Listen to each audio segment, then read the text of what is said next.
Contrary to its title, Kirby's Dreamland 2 is not the second endeavor of the series and instead builds on the foundation of Kirby's adventure with the limitations of the Game Boy in mind. Unlike in the original Dreamland, Kirby can now perform his trademark skill of copying the enemy's ability, and the overall experience is much more longer with multiple worlds and levels. The same goes for the amount of boss fights, some of them well known, others completely new.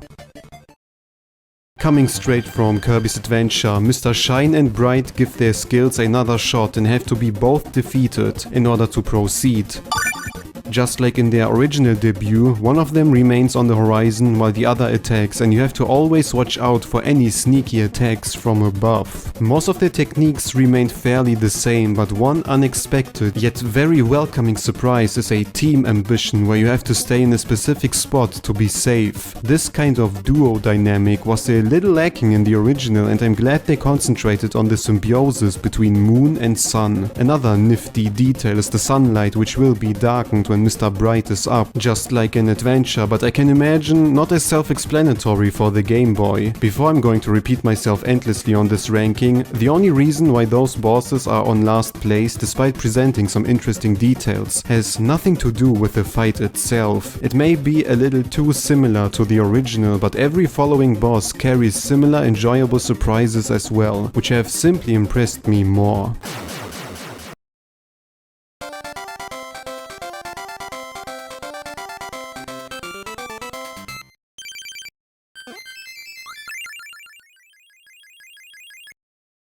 The more I think about this placing, the more I'm sure he should be on the last place, but 2020 Whispy feels so strange in his idea that it's memorable for all the wrong reasons.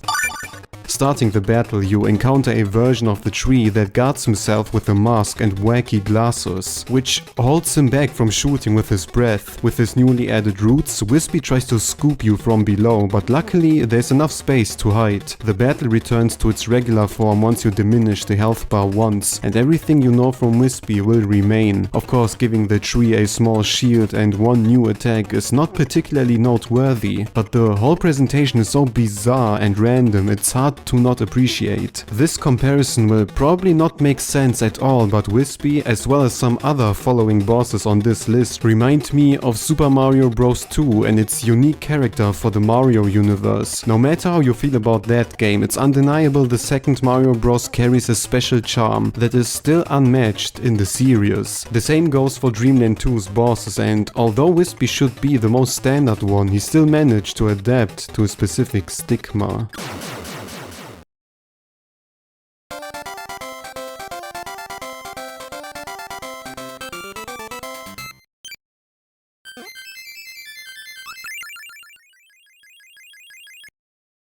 After Dreamland and Adventure, the franchise seems to carry on the tradition of fighting King Dedede at the end of a game, but it's most likely not a surprise to say this is only one part of the truth. When not completing the game, this is going to be your final encounter, and even so, it can be quite challenging with or without a copy ability. Some attacks are either extremely similar to past entries or straight out the same, but while fighting, you see Dedede sleeping throughout the clash, suggesting there is something wrong with him. This suspicion should turn out to be true once the sleepy king falls into a glowing tantrum, where most attacks are accompanied by some kind of shockwaves. This is a double-edged sword, as those shockwaves give you an opportunity to inhale star bits and shoot them back, but they are also clearly harder to dodge and predict. The battlefield is not as big as it seems, and especially the sudden inhaling technique got me more often than I like to admit. Of course, there's the option to enter the seeming final fight without a copy ability, but those skills do not deal as much damage as star bits, and some of them do not carry the offensive capacities to sustain a whole fray. This is why the first Kirby titles have this great balance between copy abilities and inhaling star bits, with both playstyles showing clear pros and cons. Kirby games may have always been easy, but it's enjoyable to dwell back into a time where Dedede battles actually required some careful steps to win.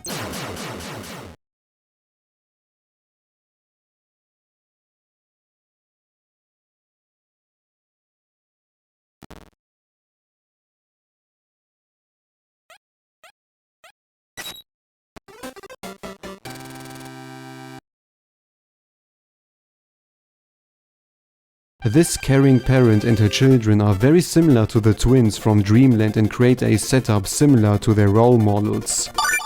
Running from every corner through every corner, this boss is quite quick on her feet and is even able to throw some bombs for you to inhale. Unlike with the twins, she's not carrying an object all the time with her, which is why children need to be abused in order to win. One small but clear difference I haven't mentioned when comparing this boss to Dreamland's counterpart is the layout of the arena. Unlike with the twins, Kirby can jump and drop from platforms to platform whenever he likes, making this battle rather accessible on first glance. Then again, there are sometimes some children to bump into and it sounds definitely more easier than it is. Still, it's a far cry from a serious task and a perfect fit for the second boss.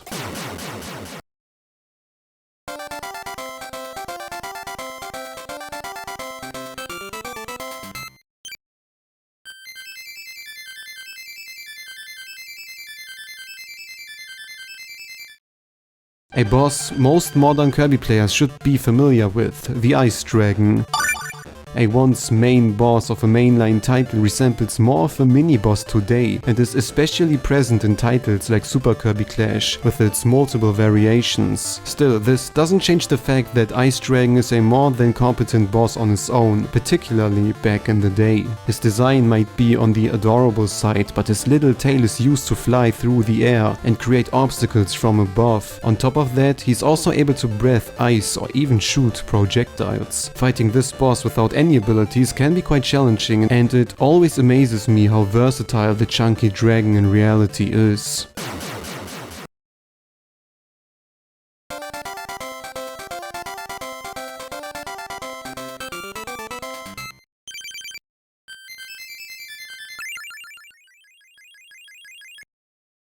Sweet Stuff is the first proper underwater boss in the series, and on top of that, an auto-scroller. This dull-looking fish uses his signature body part to shoot powerful arrows and gives you a chance to counter-strike with little stars to inhale. Occasionally, he also dashes to the other side, which is why it's a always better idea to simply walk on the ground, despite being very slow and not versatile. Of course, it's a great idea to bring Kain the fish into the fight, giving you more mobility ultimately and negating the home advantage of your enemy. There's nothing particularly special about this fight despite being placed underwater, but just like with Whispy, Sweet Stuff gives me those vibes that I don't get from other bosses. Even though he's super forgettable, I appreciate how the creators still care to reference someone like this fish in some shape or form, and it proves that you're never going to be forgotten as long as you're a Kirby character.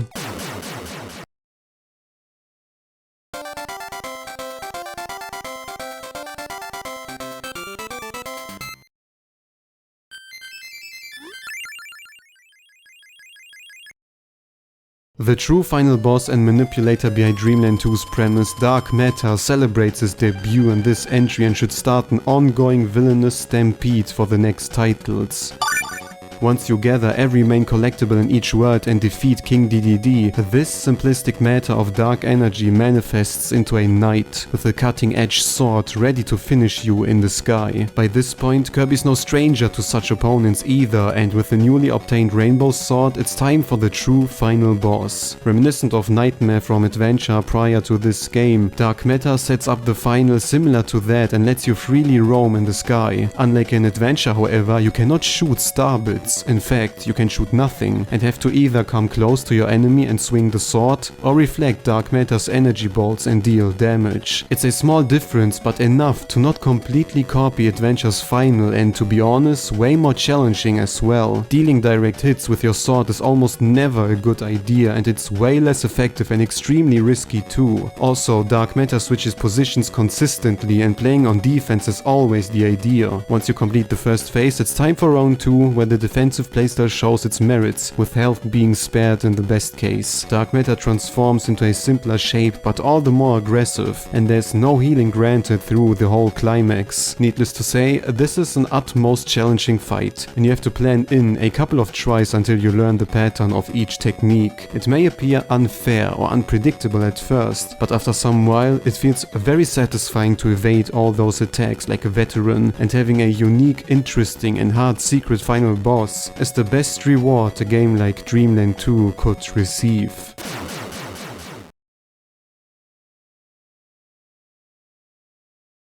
The boss I expected the least from fights himself to the top.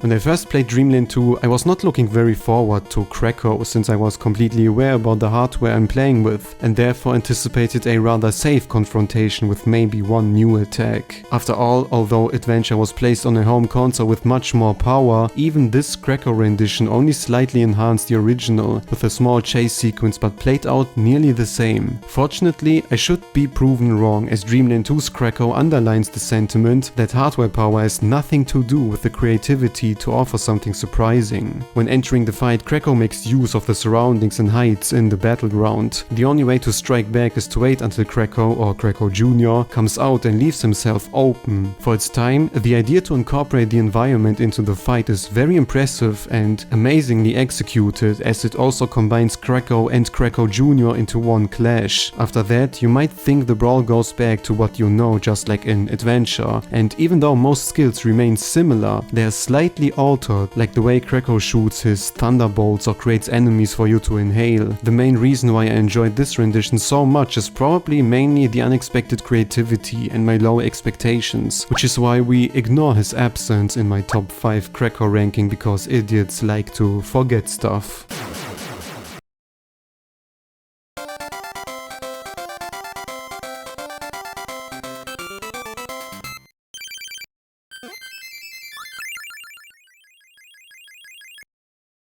Before ranking these bosses, I wasn't expecting them to be so wacky. Some of them are recycled, but often with a strange twist that doesn't necessarily add much in terms of battle design and instead overall impression. It wouldn't be far-fetched to say that Dreamland 2 offers the best bosses of any 2D platformer for the Game Boy, and it will be interesting to see how its crayon-style successor will carry on that torch.